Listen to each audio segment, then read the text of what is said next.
Welcome back to the channel. I'm back with another review for you guys, and today we're diving into Batman Arkham Asylum.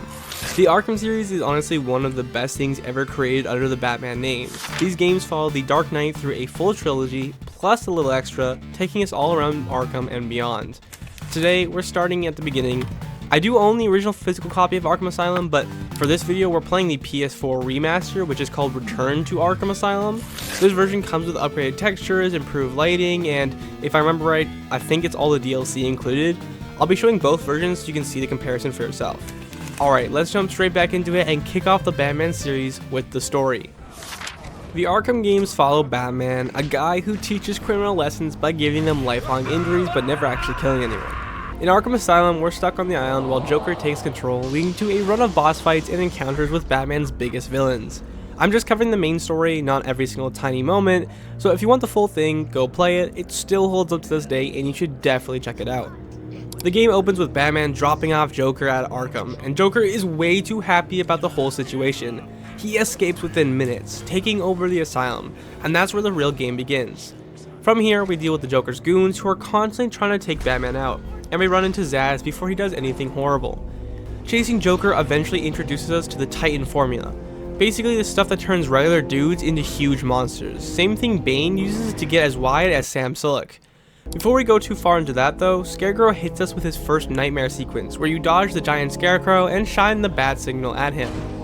Then we reach Bane, one of my favorites. His serum gets drained out of him, but he gets pumped back in seconds later. His boss fight plays exactly like fighting the Titan enemies. You dodge his charge, hit him with a batarang, let him slam into a wall, and you repeat 3 times. After he scares the hell out of Batman, Batman responds by hitting him with a car, which feels like it should kill him, but I guess not. We head to the Batcave and find out a doctor was forced to help Joker develop the Titan formula using Bane's serum. Batman saves guards, definitely injures inmates, and chases the doctor, and she ends up dying in an explosion. From there, Batman tries to rescue the warden, but not before another Scarecrow section, slightly harder this time. When we finally reach the warden, we get a quick Clayface cameo that immediately ends, because apparently he's not allowed to have a full boss fight in this game. After talking to Sharp, we go after Harley Quinn. Her fight is basically waves of enemies and an electrified floor. Harley herself isn't threatening at all.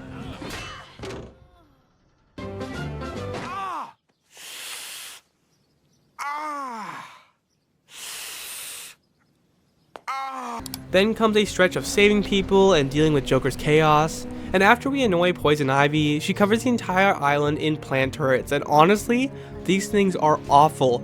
They shoot you for massive damage and slow everything down. Easily one of the most annoying enemy types in the entire game. In the middle of the plant world, Scarecrow pulls up into his final nightmare sequence. It ends with another death Batman obviously should care more about, but he just keeps going. Knowing Scarecrow shows up later in Arkham Knight, I'm not even sure what's canon here, but anyways.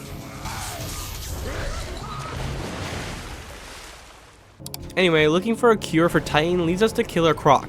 His level is more unique, slow walking, Croc lunging out of the water, you have to throw a batarang, hit him in the face, and then repeat. It's really simple, but honestly it's pretty fun, and Croc goes down like everyone else, either dead or with a massive hospital bill. After more goons and Titan enemies, we finally fight Poison Ivy. Her fight has 2 phases, zones that trap you and damage you, and dodging her huge plant attacks while timing battering throws. The guards running around make it more annoying because trying to fight them gets you grabbed by Ivy, so honestly it's easier to just keep moving. Once Ivy is dealt with, it's time for the finale. Joker throws a party for Batman, but obviously I didn't show up quietly, cause why would I? Now Joker takes Titan himself and starts the final fight. You dodge his attacks, clear goons, pull him down to hit him, and then repeat that 3 times. Lots of 3s in this game. It ends with Batman explode punching him in the face. Joker survives but ends up a little weirder than before, which I did not think was possible. Now if it wasn't clear, Joker wanted to be caught from the start. He had his goons transferred from Blackgate before this. He planned to mass produce Titan and then dump it into Gotham's water supply. Overall, the plot is great, and keeping everything on Arkham Island makes the whole story feel tight and focused. It feels like a self-contained comic arc instead of another random Gotham night. The atmosphere, villains, pacing, and boss fights all stand out, and the game set the tone for how superhero games were made going forward. The plot allows Batman to be Batman. It has puzzle solving, mystery, and fighting. The detective solving portions could definitely be better, but for a first run it's perfect. The plot is a little more shallow than other entries in the series, but it's not like it's bad. It just needs a little trim, and in later visions of the game, it does get that trim. Now let's move on to the gameplay to see how this game set the standard for other games. The gameplay of Arkham Asylum is extremely important to the success of the game, so let's go over the basics and then I'll discuss my personal opinion on it. The fighting is top notch in the game. You get to punch enemies repeatedly in the face, so what isn't there to love? This combat system is accompanied by the counter, which is kind of the staple of the Batman games. You can use this before anyone attacks you to instantly turn it back on them. Now I played this on hard mode and I wasn't able to see the little things above their heads so when they attacked, so when I was ganged up on, I had to closely watch each person to make sure I blocked their attacks. This made me feel like Batman a lot. I wasn't just mindlessly playing like in other games. I was focused, entertained, and I felt badass. This is one of my favorite parts of the game. Feeling like you can defeat everyone while still fearing the fights is honestly so good. It makes the game 10 times better. If you haven't already, try and play this on hard and you'll see what I'm talking about. Speaking about that kind of stuff, the fact that one guard feels like you can easily take them down but 12 of them is really scary is another great part of the combat. This is exactly how it should work in a Batman game. Hell, even other games. Plus, when you get hit, they do a little train on you. Pause. I mean, they keep hitting you until you either counter or you die, and if you're not careful, this can easily be your demise. Now, trying to avoid the mass gang fights, you can also go for the stealth approach. This is helped by the feature of the stealth takedown, the silent takedown from above, and some other gadgets like blowing up walls or floors or using batarangs. There's also another way to view the game through Batman vision, which is basically being able to see them through walls and their bones itself.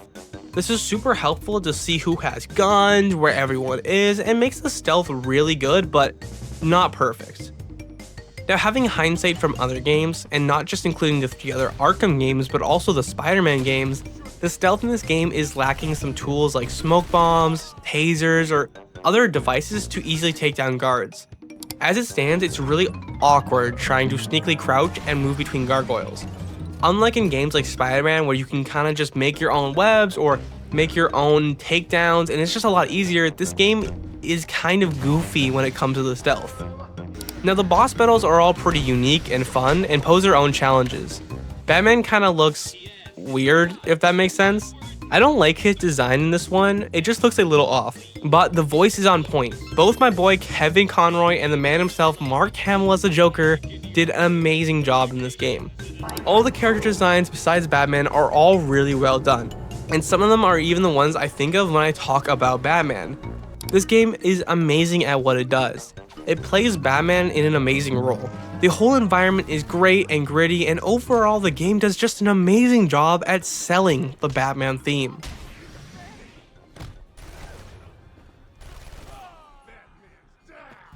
I'll give Batman Arkham an A tier. I wish the stealth was a little better and maybe some extra gadgets too.